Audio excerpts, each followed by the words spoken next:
Dear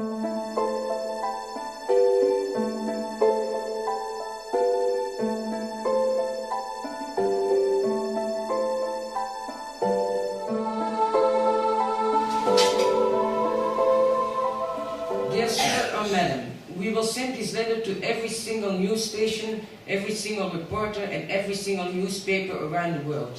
We will send it to radio stations and to every single reporter and every single contact in every single contact's mailboxes. Email, snail mail, or whatever kind of mail. And we will bomb the BBC and ECC in The Hague for Europe, and the White House and CNN for America, with letters and summaries of cases of TIs. We ask of you that you and your colleagues will take great attention to what I am going to write and let the world know that TIs on this planet will stand up. Tell this to the world. TIs all over the world kill themselves, or being put away in mental hospitals or jail. We get tortured day and night. Some of us hear noises, voices, have to bear terrible headaches, or are group stalked everywhere they go. And if I use words like torture and horror, I am not exaggerating. No one listens to our stories, but it's very important that the world opens their eyes for what is really happening before it comes to every family. They use technological weapons, mind reading, mass hypnosis, group stalking, and so on. The technology is so advanced that it's very unbelievable when you've never been confronted with this kind of terror. People of different ages, colors, sexes, and religion, rich people and poor people, famous or infamous, are under their surveillance. They've been and still are writing to every possible address to stop the criminals' their actions. While all are living this terror and are completely traumatized, also because of the ignorance of the world outside, they all, if not dead or put away in hospital or jail, are fighting this daily terror, which they write for and fight for and even die for, to stop this war of the mind, like I call it. It has been going on for years that more and more people come with similar stories. We have to make it public, or it won't take much for them to take over. And probably the world will say, wir haben das nicht gewusst. It's nicht gewusst. Who they are can only come to the light when we will be heard and our evidences can be shown to the world. We are indeed not safe for the law no more. It is very clear that media and press are not showing what is really happening. Instead, they cooperate to create a hate to certain groups of people, while the real criminals are being carried on hands by the public. We know that they are not to blame. They have to pull a veil in front of the masses' their eyes. Same with actors, singers, or any kind of entertainer. They are created to keep the public attached to a certain idea or feeling, to make people buy, so the criminals can fulfill their plans on a worldwide scale with money of people who are too ignorant to see that they did this before. They are not to blame either. For a lot of us, it feels like we are living in another dimension where we can see behind the veil to what is really happening, and probably we are tortured because of that, or it could be otherwise.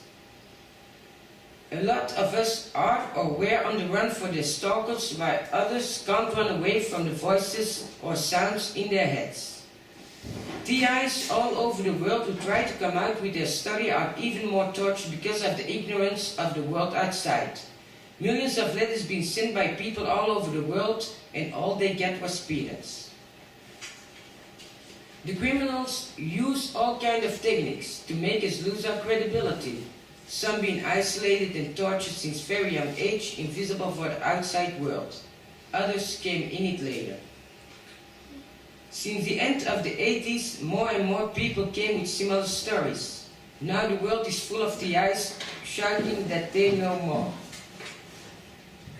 Each with their own story and theory can fit a piece of the puzzle and help to reveal the truth to the world. TIs all over the world are writing and trying to get their story public day and night, and this is going on for years now. Very young victims are running all over the planet, hiding in the strangest places, while they are trying to escape from their stalkers. When some of them find out there is no way to escape or to get rid of them, they kill themselves. They do anything to drive a person crazy. It is like living in a nightmarish science fiction horror movie which doesn't seem to end. We are not conspiracy theorists. We are not a group, and if you want to call it a group, you might as well call it the human race. We are all under it, even people who aren't aware of it. The TRs are living this horror, each in their own way. Some were in it from a very young age, while others came under it or in it as a grown-up. I don't stand in for what others have to say, but some of the things I can say is that very advanced technologies are involved, along with psychological torture, and that it all reminds me of what they did in World War II. That it's worldwide, that they are working on every single person on this planet, and that we want to overcome that the rest of the world comes under 24 hours a day surveillance. This letter will be going around this week, worldwide. Tell the world that we are with many and that our voices will be heard. So the reason that I'm here also, I think that was indeed the I am on their list letter. And the reason,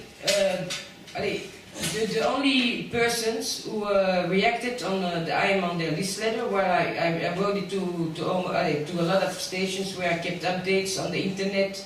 I was filming my actions, and we send it to press, and I will continue also the I am on their list letters with phone calls and keep on writing them to bring it to public.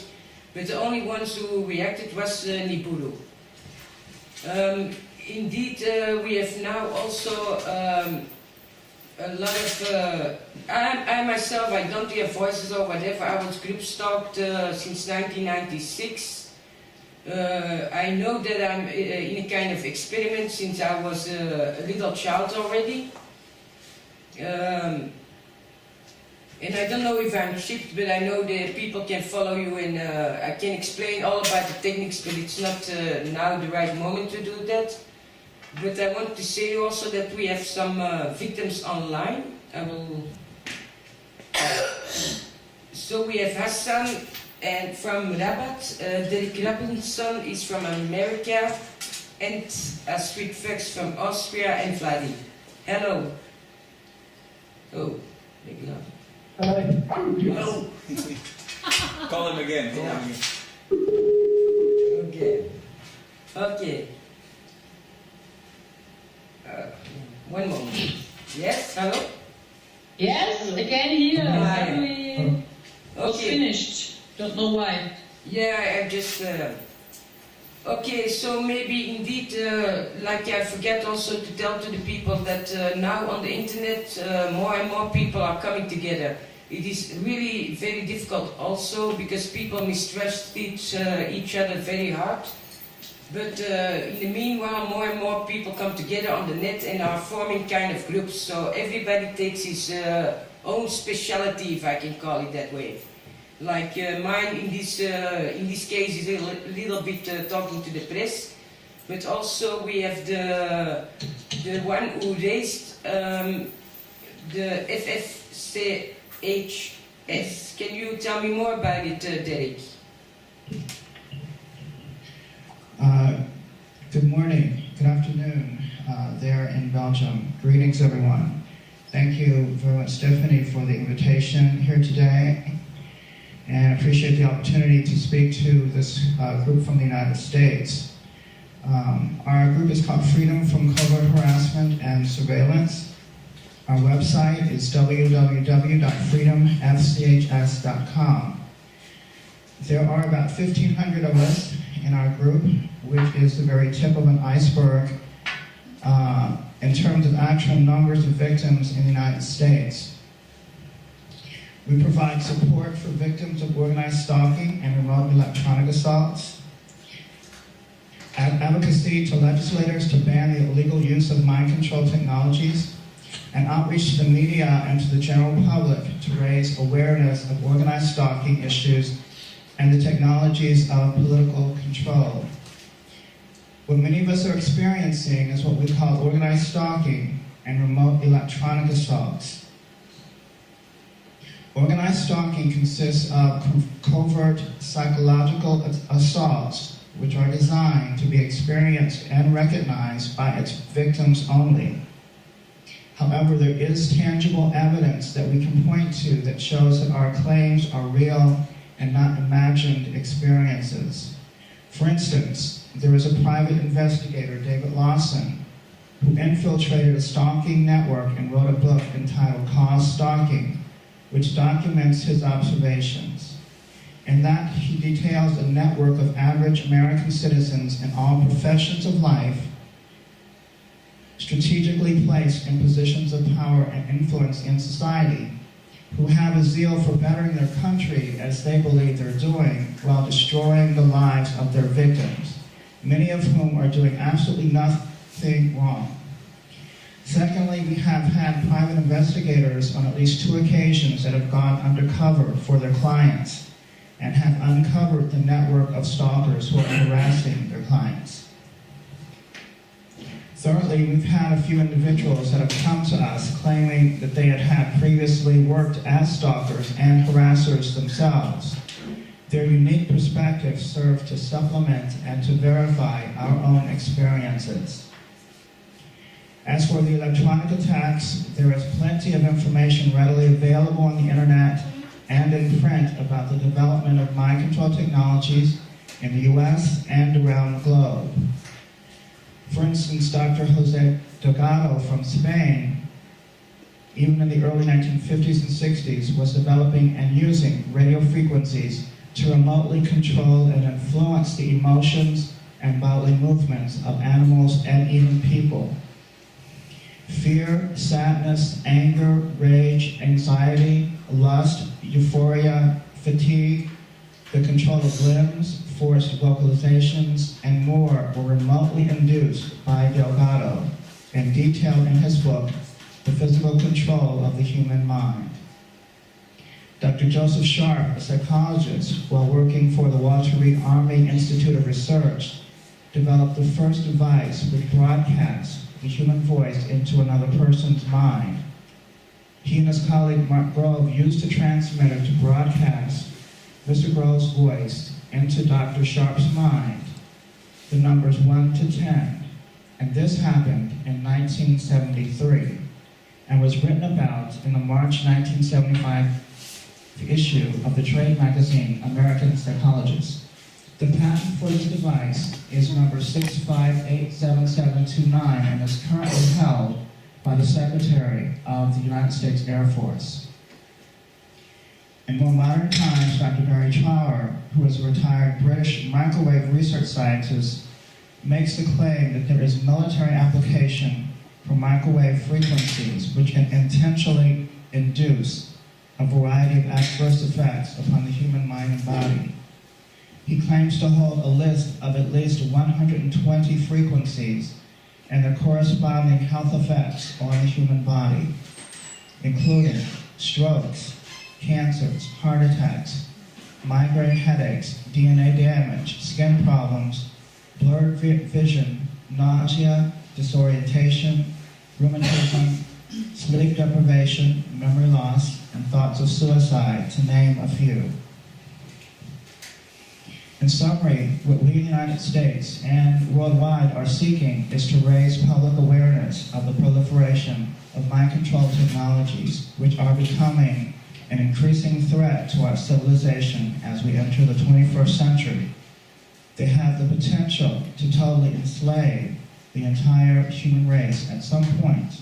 We are hoping that our activism will achieve a more positive outcome for humanity. Thank you. Okay, thank you, Derek. Okay, Astrid, I've been communicating with you also a few years. Can you tell me something? I thought you also, I don't know if you are still busy with the shielding and things, or is there anything you want to say to the press? Hello Stephanie, and hello everybody here. I'm a victim from Austria since earliest childhood. which I know now, I think since I'm 6 or 7 years old. Maybe this began with my first visit of a dentist. I think I'm used since earliest childhood as a human guinea pig, and that's the reason why perpetrators or secret services who are at least behind human experimentation are using on me technical instruments of surveillance, observation, and also mind control and so on. As the use, especially electromagnetic radiation in different kinds, as Derek Robinson described before.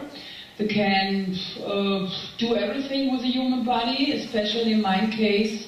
They always control my sleep, because when you control a sleep, you can control the life of a person. And second to say, it's also very important, they always try to keep me isolated with electronical mind control, measurements, and so on. This means they not only control me, but also the person who comes too near to my person. This is my case that destroy the first to the last relationships to a man. Yes, because when you are married, for example, and you have a family and so on, and the family would understand what's going on in covered human experimentation, this would be very bad for human experimentation. So the secret services or the perps who are behind, stalkers, for example, and maybe also medicals who are well paid and researchers who are well paid, who immediately can behind human experimentation, and then delivering the results to the secret services. This is what's really going on. Immediately can be researchers or inventors or medicals behind human experimentation, maybe also well-educated stalkers who make the human experimentation and send the results to, for example, secret services in the United States. They always want to control a human guinea pig in many cases, and this also means that the human guinea pig must always stay isolated.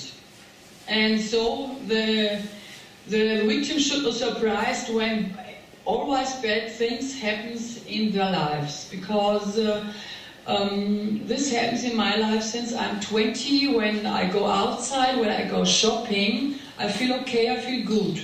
I'm not tortured, I don't have pain, but when I enter, for example, a shop, I feel good, still good.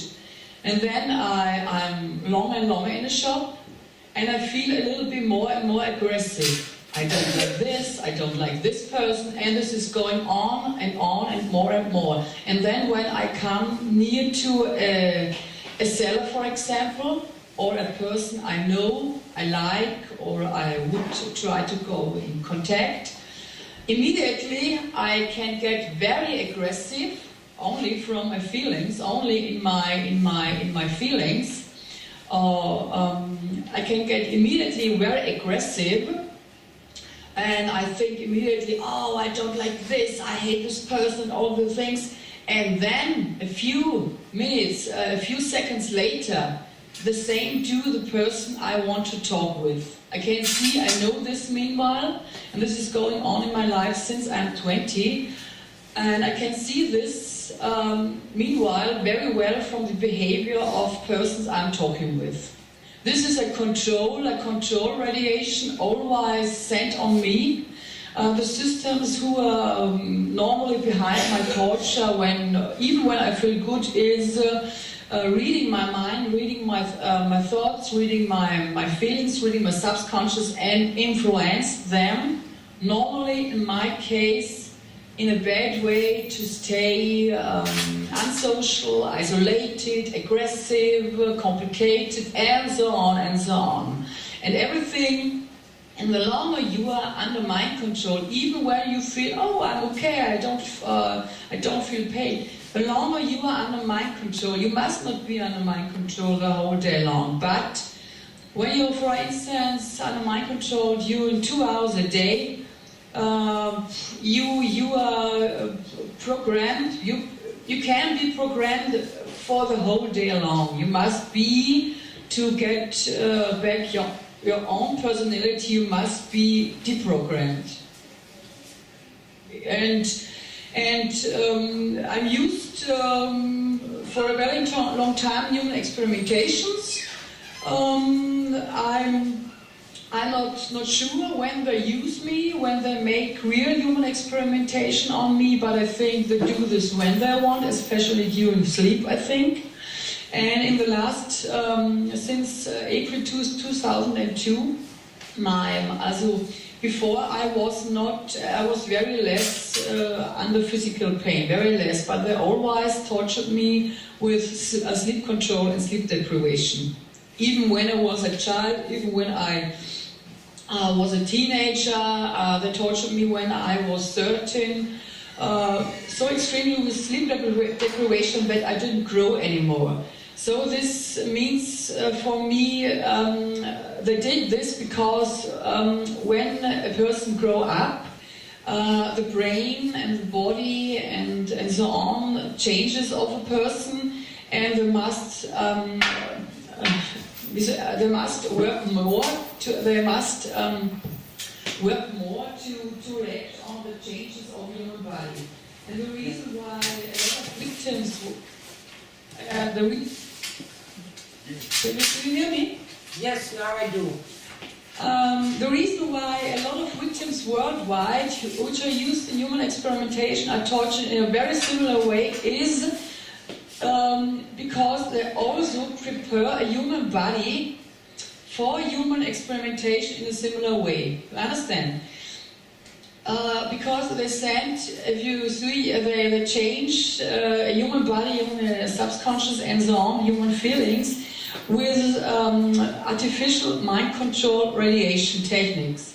And when the control of each victims, or of 90% of the victims, the sleep, they have for human experimentation very similar bodies to make human experimentation with, and this is good for the results. Also, normally we should think why we are tortured so much when they only want to make human experimentation for me. First, they're torturing us so much because we should be isolated, yes. They want to have changes in our body, in our life, in our brain. This is very bad for scientific, for science, for this human experimentation to have good results. This is very bad. And the second is when they control our body in a very similar way, they can make very, very good human experimentation for very good results. Okay, Astrid, at the moment, because we also have to talk with Hassan, and there's yes. also another victim who came from Peru. Maybe he can also come here in a minute to talk a bit, because he brought chips. And also maybe the people who are here are a bit interested if somebody would know something about the shipping.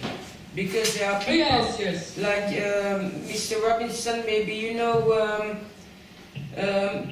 more also about the group that did the ship, the microchips, because they say they... Yes? Yes, I can say a word about that.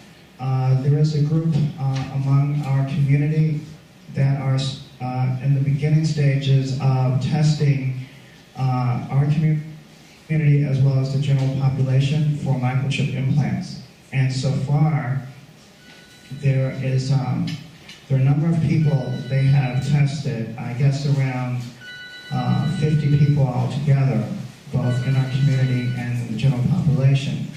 There is a certain percentage of the population so far that has tested positive for involuntary microchip. Okay, sorry, Derek, because I think the things you are saying now, they are rather important, like the percentages of the people, like the ships they found, but at this moment there was a telephone ringing.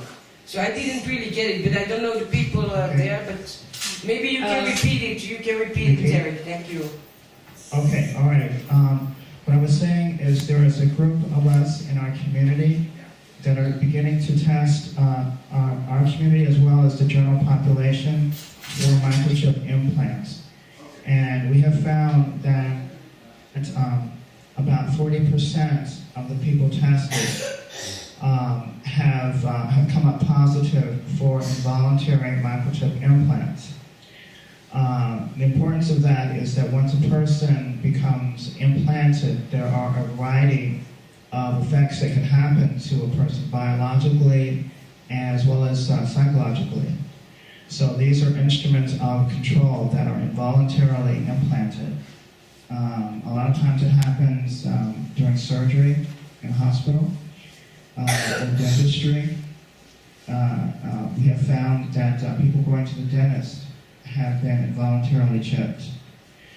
And there are other ways that inoculations, injections, is also a source of these microchips. So it's becoming an alarming situation as we discover more and more people who have been, without their knowledge, microchips. So we are just at the beginning of this. Okay, but do you also know, because the test, like you found indeed devices to search for the ships, but the testings weren't completely weatherproof because you need to do it again in a cage of Faraday. Yes, we do have some further testing to do in terms of absolute proof various stages. Okay. At this time. Okay, here we have somebody in Niburu who came from Peru. Jean, can you please come? Because if you want to talk about, he brought ships from his, here, come sit next to me if you want. Definitely sorry, Magnus Olsen is also online, a victim from Sweden. Maybe he wants to invite him. Okay, I do. I ask him, I tell him also. Oh yeah. Okay. But please invite him also. Yeah, but I don't have him as a friend, I think, still. Ah, okay, I will ask him. Can you add him? Or it's not possible? I will ask him. Okay, thank you. Okay. So, Derek, here we have Sean, what's your name? Nicholson.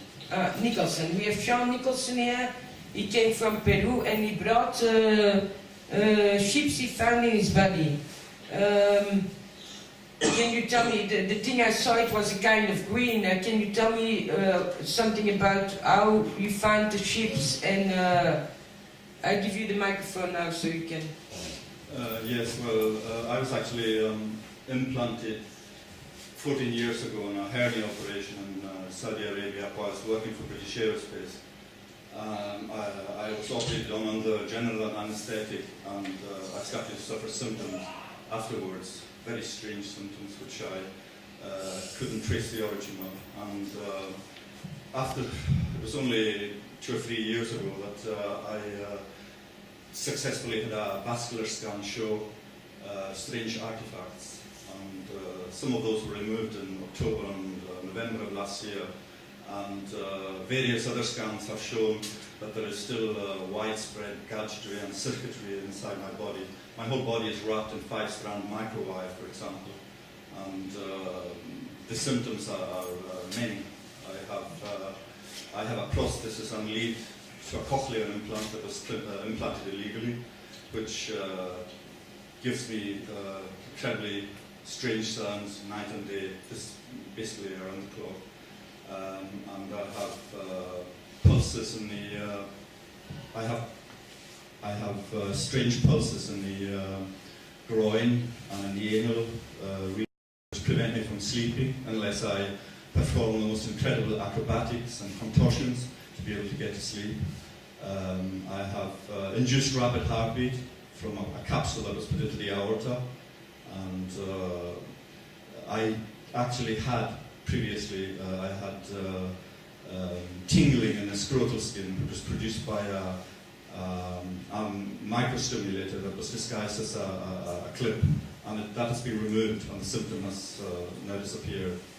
But this is basically how I suffer day and night. But you brought indeed also the ships with you, but you explained before, like it's more a natural kind of ship, or because it looks green. It's like green, like some how can I call it, wheat, like some wheat, like some wheat, and well, but it's in it, or what? Well, at this stage I can only speculate as to what I do know that microstimulators, because of the pulsations that are, I mean, I can detect the pulses by fingertip exploration, so that was never a problem. But the actual chips themselves appear 2 months later after removal to be shriveling, so it would seem that they maybe require the integration with the tissue.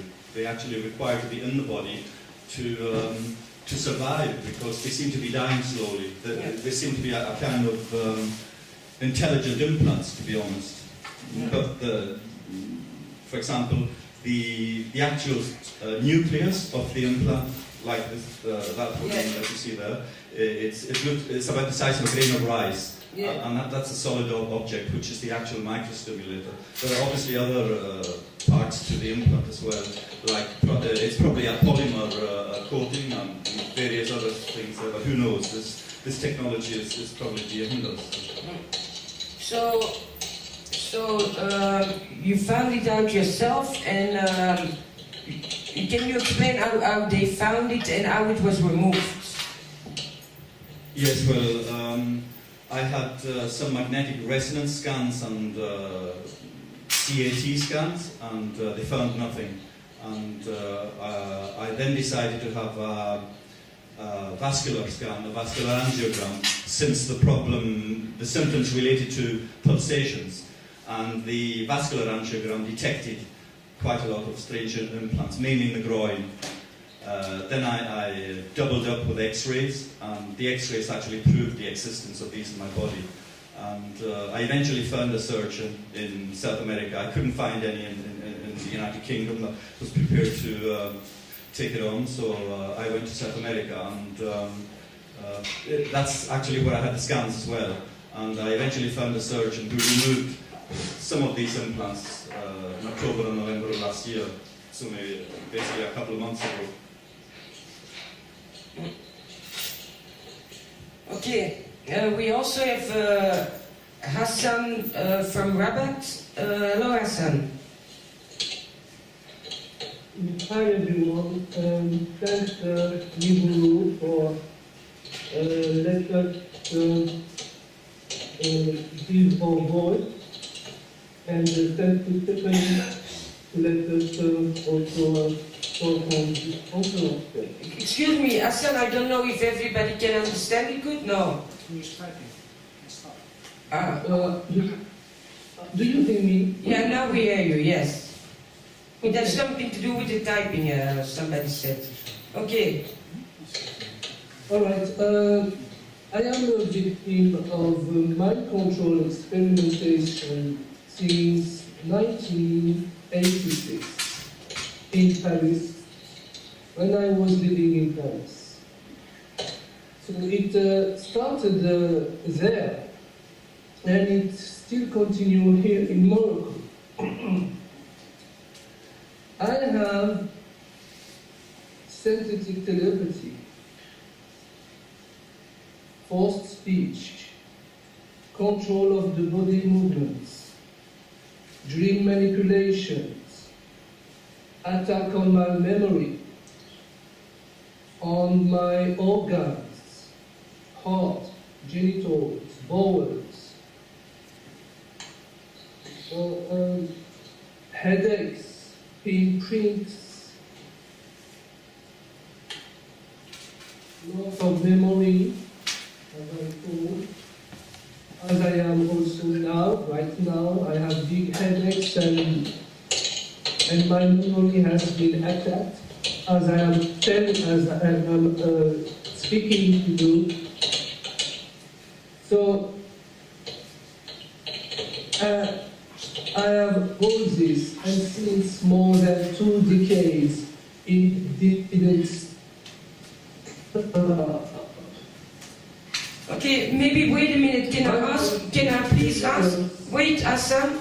Can I please ask everybody not to type because it's disturbing the quality of the sound? Okay, Hassan, you can go on. Thank you. Yeah, thank you. So I am victim since more than 2 decades now, almost 25 years. You know, it's too long.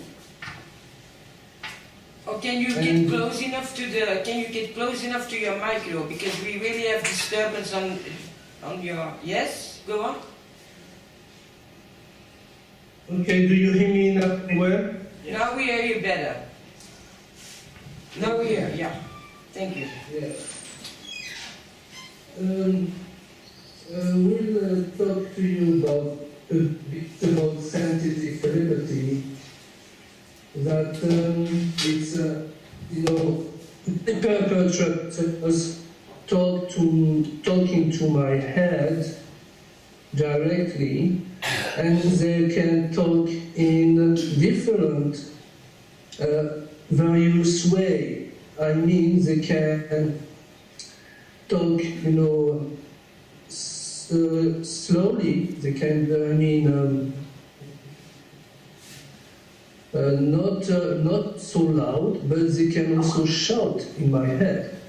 And it was used also on sleep deprivation, for instance, to wake up me. They can also make me hear voices around me. So they can manipulate the voices around me, they can manipulate any voices and any sounds with any people, also with my family. They play tricks with my family. They make me hear my mom. I hear the voices of my mom telling what I was thinking, telling my thought at the same time. And also the people in the street, anywhere I go, they can make me hear people repeating my thought at the same time, to make me feel like people can read my brain. But I know it's scientific liberty. I know it's my perpetrators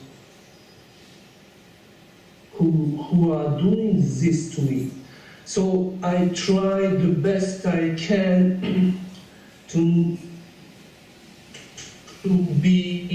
keep positive and to ignore, to not pay attention as much as possible to these voices, and to keep positive, to continue to survive and to have a relationship. People in the street or my mother cannot read my mind. It's a manipulation of the voices around me and the sounds done by my perpetrator to make me feel bad, really bad, because it's very shocking. So, they can manipulate any sounds, any voices around you, even with the TV, the radio. My first experience with scientific telepathy in Paris was as I was listening to the radio. I heard a voice repeating my thoughts. Okay. Let me talk to you a bit about forced speech. My perpetrators can make me say out words which are not mine. It's what my perpetrators make me say, forced to make me say out their words. So I tried to resist one day. I tried to fight this, and I decided to not say these words, which are not mine, that I know it was forced by my perpetrators. So I clenched these words in my teeth to not let these words go out from my mouth.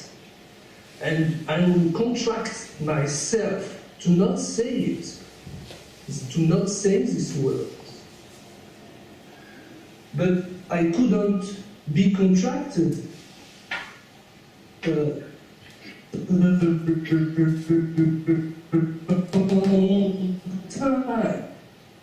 So at the moment I start to contract myself, the words come out. And I repeated this several times, several attempts. And when they were able to make me say words, even when I tried to do my possible to not say it, to clench my teeth, being contracted. At the last attempt, when they were able, they succeed to make me say these words, I decided to let it go and say, oh, you know, I don't mind. You can make me say words, I don't care. So I say, just when they make me say words, you know,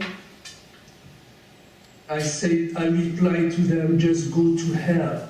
I don't care. I say them just go to hell because I know they are so evil, you know, they practice a lot of torture. Now, let me talk to you about control of the body movements.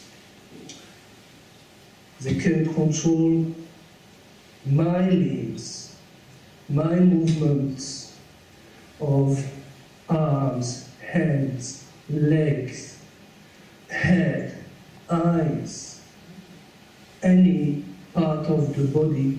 They can control it, they can move it. And the most they do it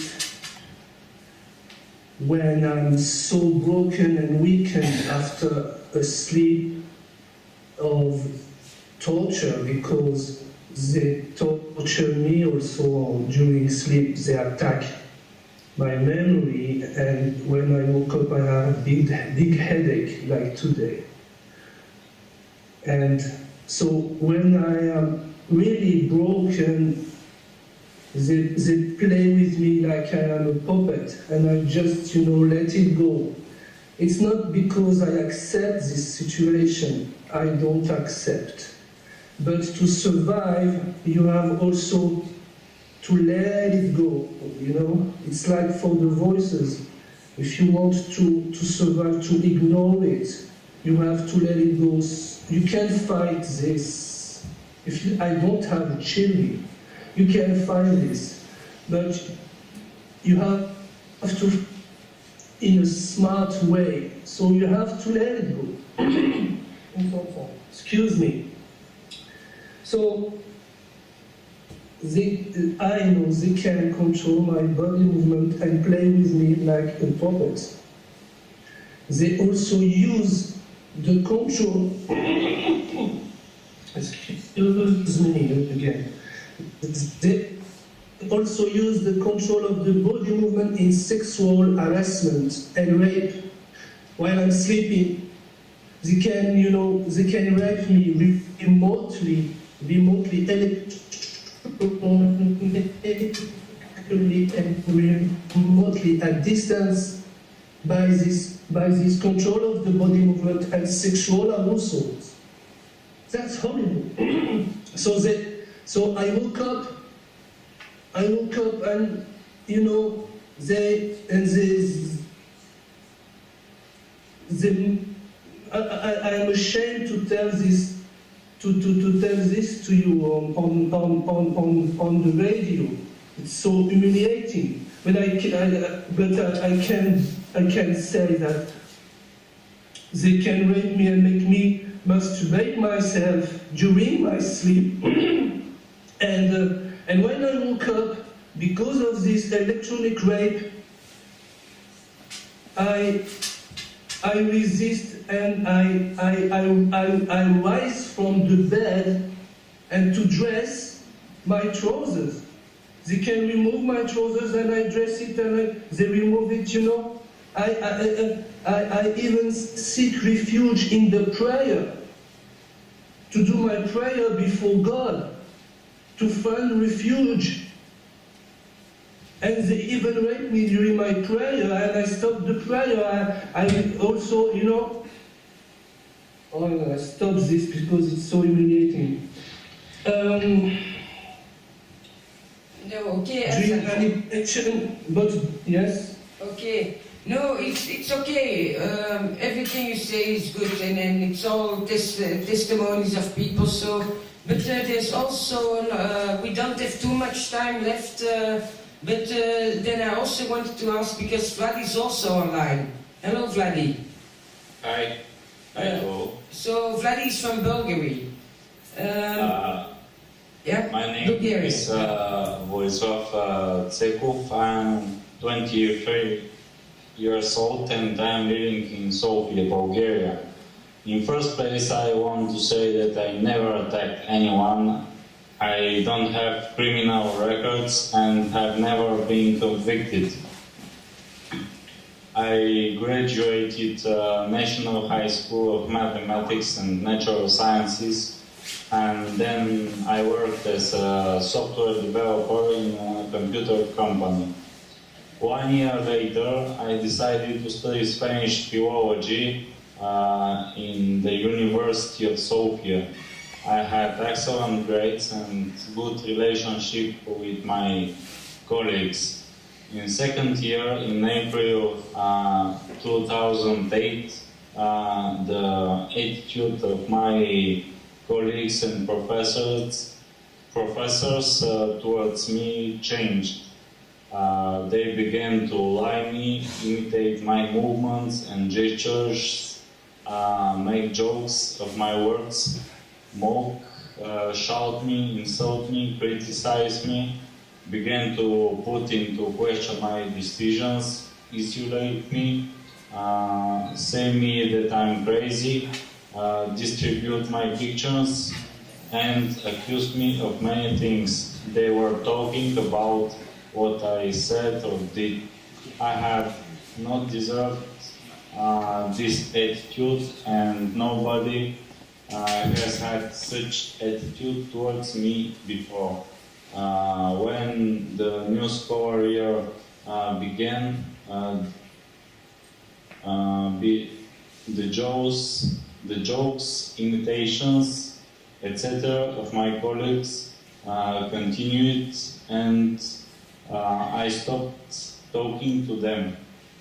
I complained to the professors of my colleagues' attitude, but they did nothing and just joked and accused me indirectly about my silence. I went on to go to lectures. These sections didn't stop even when I graduated. Then I heard from one of my neighbors that there were people who were talking bad things, slandering about me, and the same theater began in my building and neighborhood. When I had examinations, my neighbors were carrying out repairs, and their attitude changed too.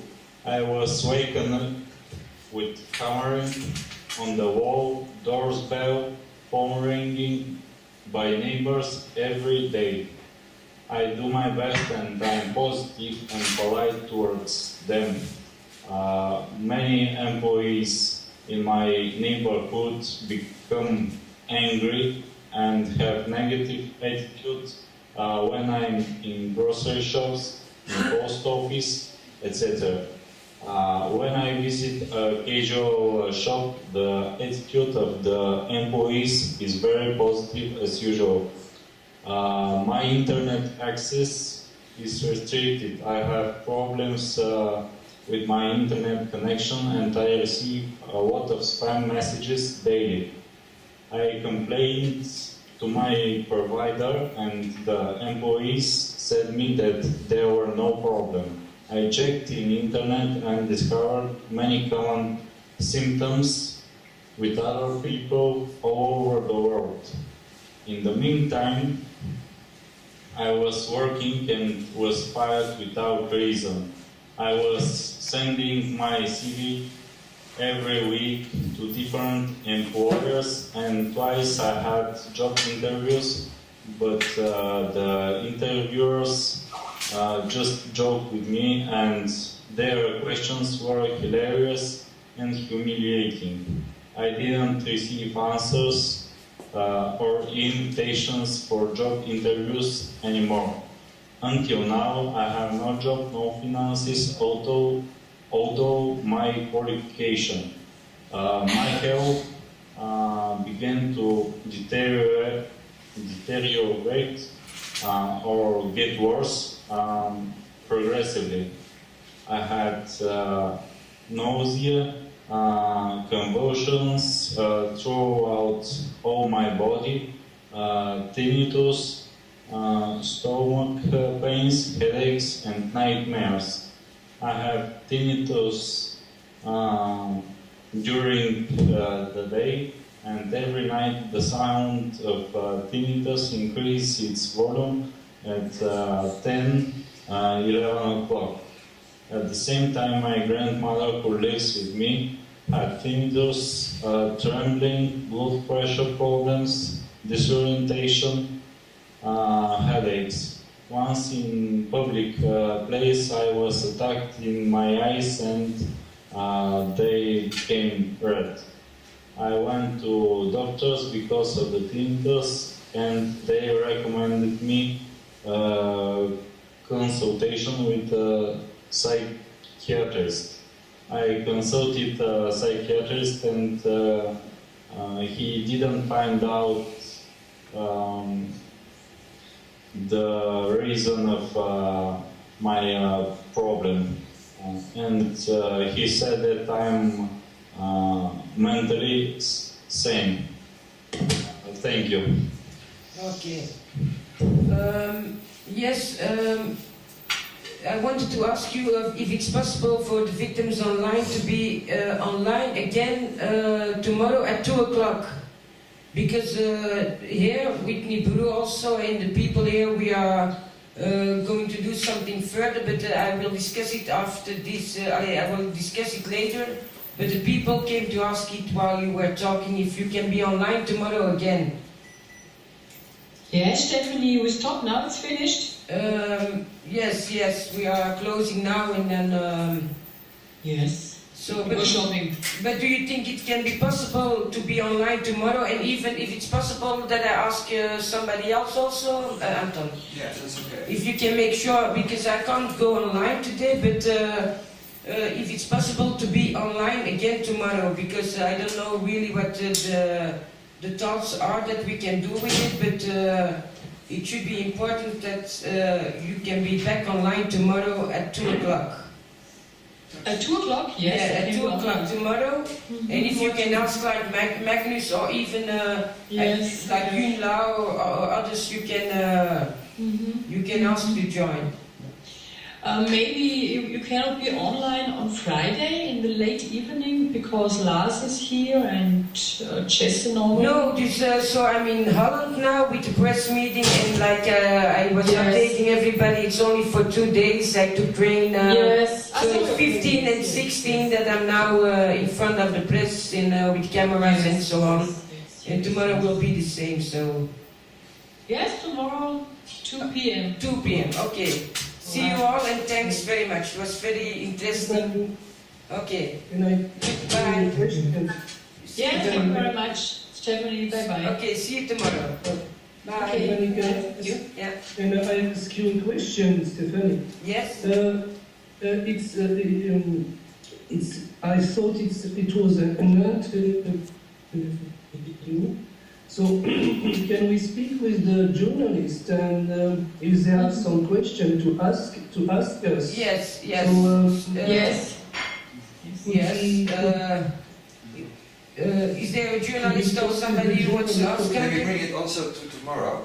Yeah, we will do that tomorrow. Yes? Yes. Because she's not here yet. Okay. Because, yeah, indeed, she's not here yet. The journalist was, she's not here yet, but we will do it tomorrow. Yes. So I will now have a little meeting with the people here to see what we can do for tomorrow. Yes. Because they have an idea for tomorrow also, probably something with the mainstream media also. So I see you tomorrow, and they probably will ask questions tomorrow. Yes, okay, thank you. Okay, bye. Thanks. Okay, bye, thank you. Bye. Bye. Zo. Zo. De kop is eraf, Stephanie. Ja, de kop is eraf. Ja. Ik denk dat we het volgende even doen. Dat we even het op ons in laten werken. Wat er net is gezegd. En dat wij straks even naar de andere kant gaan, naar het koetshuis. En dat we dan even verder gaan praten hoe we het morgen verder aanpakken. We hebben nu van allerlei kanten inderdaad reacties gehoord, wat er gebeurt. Dat zal zeker de nodige vragen opwerpen. Daar kunnen jullie zo even op antwoorden. En dan gaan we kijken wat voor verdere stappen we kunnen ondernemen. Dus we hebben ook gezegd, laten we het vooral rustig, stapje voor stapje doen. Nee, ik wou ook nog even iets zeggen aan de mensen. Ik bedoel, ik zal even mijn verhaal doen. Ik denk niet dat ik echt de micro ervoor nodig heb op het moment. We moeten alleen even ergens rekening mee houden, ja. Stephanie. Ik denk, ja, dat duurt geen kwartier. Het is gewoon even een kleine mededeling. Even kort, oké. Ik bedoel, bij mij, ik zelf ben tussen mijn 2 en mijn 4 op mijn 2 jaar zijn mijn ouders gescheiden. Mijn vader was zo ambitieus dat hij zijn kinderen heeft weggestoken in een home. En dat heeft 2 jaar dat ik daar heb gezeten. Maar sindsdien herinner ik me al dat ik overal waar ik kwam als een stront behandeld werd. Ik heb dus ook helemaal, de meeste dagen van mijn leven zit ik helemaal alleen en zo. Dat is hier niet de bedoeling voor dat te overstoeven, want ik wil zeggen, met dat alleen zijn en dat alleen leven, ik heb het geluk dat ik een kunstenaarsoog heb en een kunstenaarshart. Dus in mijn hart hebben ze nooit zwart gemaakt daarmee. Maar dat is niet heel de fout, daar leert je mee leven. Met dat je leert in mijn leven, geleerd op je eigen leven en zo. Maar de echte horror is begonnen in 1996, toen ik echt gewaar werd dat het eigenlijk allemaal door invloed is van technologieën. En ik ben vooral, gelijk dat ik zeg, gegroepstalkt en ik kan er over de technieken. Het is, je kunt nergens komen, inderdaad. Gelijk de anderen moet zeggen, iedereen spreekt uw gedachten. Precies, iedereen weet er, gewoon hetgeen dat ze in de psychiatrie noemen, zwaar paranoïd of zo. Maar dat is dus geen ziekte van het hoofd, het is ongelooflijk. En ik kan de technieken en al, want het is duidelijk dat ze ook technieken, gelijk gsm's en bepaalde technieken, mensen dat gaan opzoeken en het schijnt dat die ontwikkeld zijn door de Ku Klux Klan.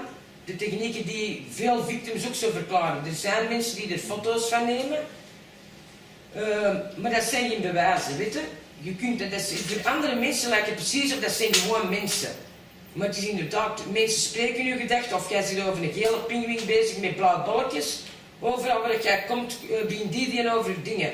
Maar het is niet alleen dat, het is niet alleen dat ze gedachten spelen, ze spelen u ook van alles uit. Ze zitten de hele tijd de goede en de slechte politie te spelen. We houden van u, nee, we gaan u kapot maken. Ze proberen mensen dingen te laten denken die compleet niet waar zijn. Het is niet alleen, ik geloof zeker, ja, dat je zegt, je hebt wat moet zeggen. Ik denk dat heel